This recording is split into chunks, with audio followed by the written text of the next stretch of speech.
大家好，这里是星星。我这里已经快黄昏了，然后抓着黄昏的阳光，赶紧给大家录一期视频。然后这一期呢，我想跟大家浅谈一下佛州现在的房地产，因为佛州一直是一个我比较关注的地区，因为我比较喜欢湿热的地方。然后那边的房地产呢，也一直是大家，尤其是大陆投资客的一个投资热潮的地方。像近几年大家提的比较多的什么 Orlando 呀、Tampa 呀，还有很多那些小城市的一些社区在那边都是非常非常火的，越来越多的中国人过去那边买房，所以我近几年也有在关注。然后呢，我其实在2023年的时候有去 Orlando 考察过1-2周，然后请当地的中介带我去看看那边的新房。然后呢，最近因为卖掉房子之后嘛，就又重新关注了一下那边的房地产，然后其实大吃一惊，因为之前在2023年我去那边看的时候，那边的房子还是基本上都有正现金流，然后你买一个房子基本上，然后买完之后付了20%、25%的当配之后呢，基本上你把它出租出去就能以房养房。但是最近当我去看那里的典型案例、典型社区，就像我2023年曾经去逛过的那个 Champion Gate， 那个 Champion Gate 应该中国人都非常熟，是那边比较高档的中国人很喜欢的一个社区。它生活也比较便利，然后那边附近有高尔夫球场，是特别好的一个社区。最近我看的一个房型，在 Zillow 上面大家能看到，在大名鼎鼎的 Champion Gate 社区附近的那个 Bellhaven 的一个新社区，然后它的房价呢，目前大约是42万，然后呢，租金是2500块钱，然后地税是房价的1%，HOA 呢每个月费用是大概151，没有 CCD 的费用，就是没有我们的那个社区建设费。然后呢，保险每年是2500左右那个样子。然后呢，我们算一下它的那个 mortgage 42万，然后呢，我们的down payment就算作是25%，最普遍的一个百分比。然后呢 ，long term 呢是30年 ，interest rate 我们按照现在的7%来算。然后它的 down payment 的 monthly payment breakdown 就是这个图表。然后绿色部分呢是进到 principal 的地方，大概只有几百美金。然后我们每个月的 down payment 就是2439。然后我们算一下这笔账，看看它有没有正现金流哈。数学好的朋友肯定已经算出来了。2500的月租金乘以12个月，再减掉2439 mortgage 12个月，然后再减去4200它的税，再减去151乘以12个月，再减去2500的那个保险，然后是付的7800，所以每年倒贴7800在这个社区啊。以前不是这个样子，因为这个社区我以前看过，然后它都是有正现金流的。然后其实我也好奇翻了一个 Tampa 的例子给大家看一看，然后大家可以看 Tampa 的这个例子。Tampa 也是近几年炒的火上又火的一个地方。然后我看了一下 Tampa 它的现金流其实比 Orlando 要更差，以前 Tampa 是最热的地方，基本上上几年。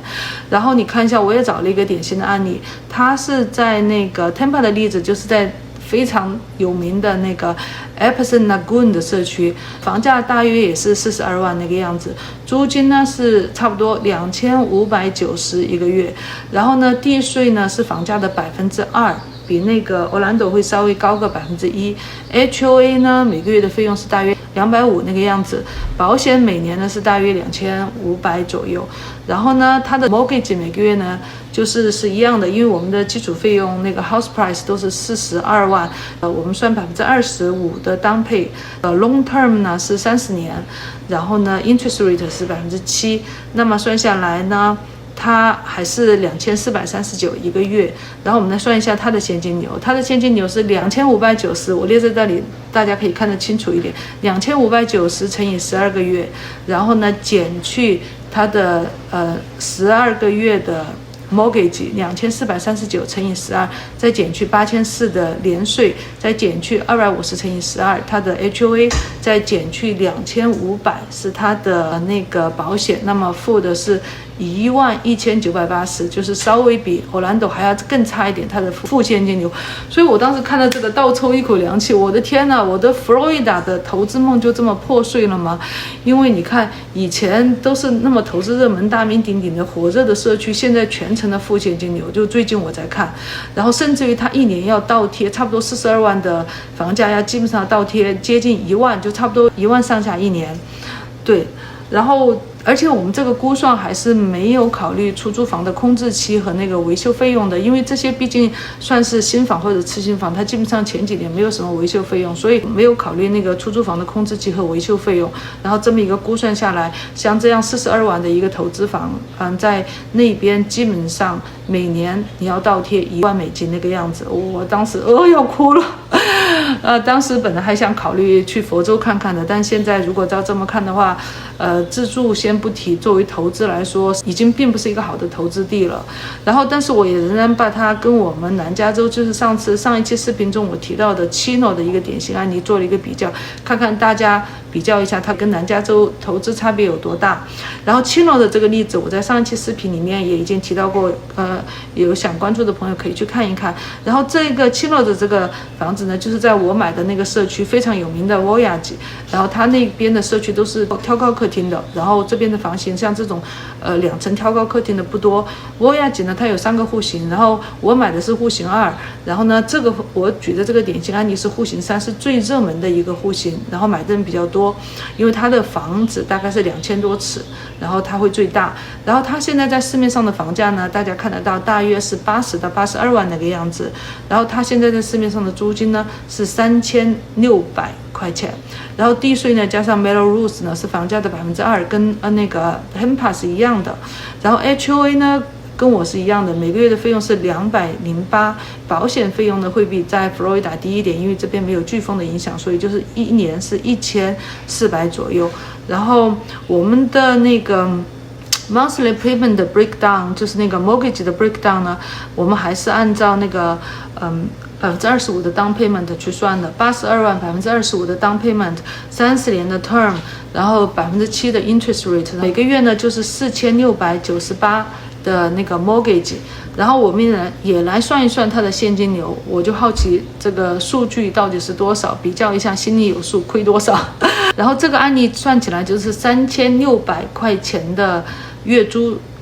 金乘以12，然后减去每个月的减去整年的down payment4698乘以12，再减去税，年税一年的税是16400，再减去 HOA， 然后208乘以12，再减去1400，我们的保险亏了总共有33500。所以观众朋友们，你们知道为什么我当时逼得要卖房子了，真的是亏得蛮多的，对啊。但是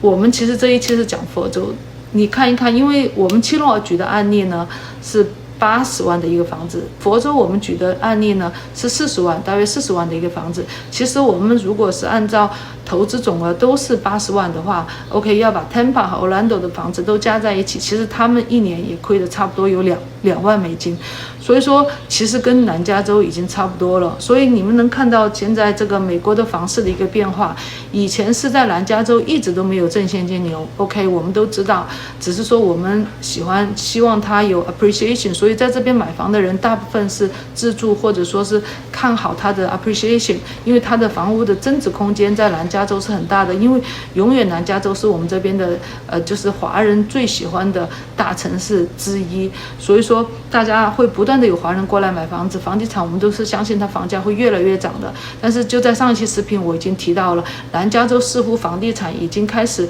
从那个疫情之后的疯涨，然后到现在已经开始减缓，甚至于停滞了。然后现在我们甚至于现在来观望佛罗里达的时候，也发现天哪，连佛罗里达的正现金流也已经没有了，而且亏的还几乎越来越接近南加州的房产了。而且还有一个情况就是，佛罗里达的房屋的增值空间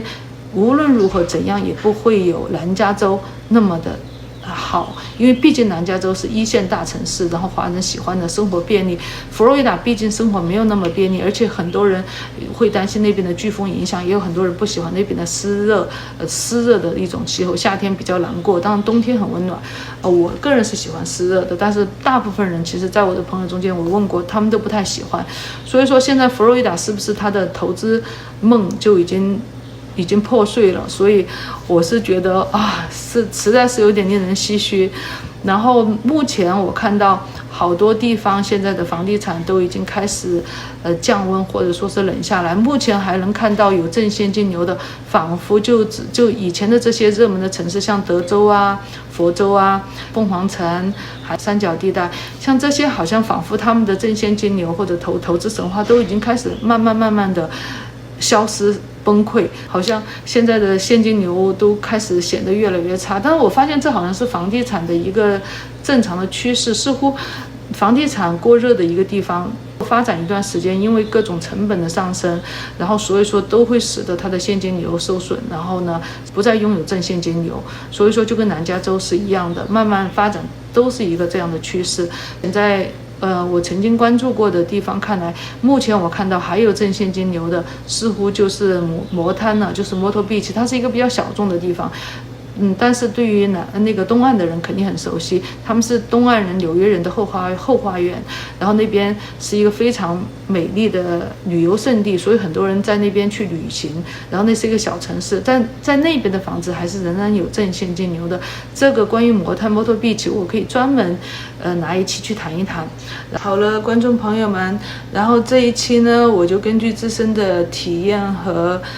自身的经验跟大家浅谈了一下佛罗里达的房地产，然后欢迎观众朋友们给我留言，一起互动讨论美国的房地产，也给我建议。然后喜欢我的观众朋友呢，谢谢大家关注、点赞，然后转发我的频道，然后鼓励我、陪伴我一起成长。然后这里是星星，下期见，拜拜。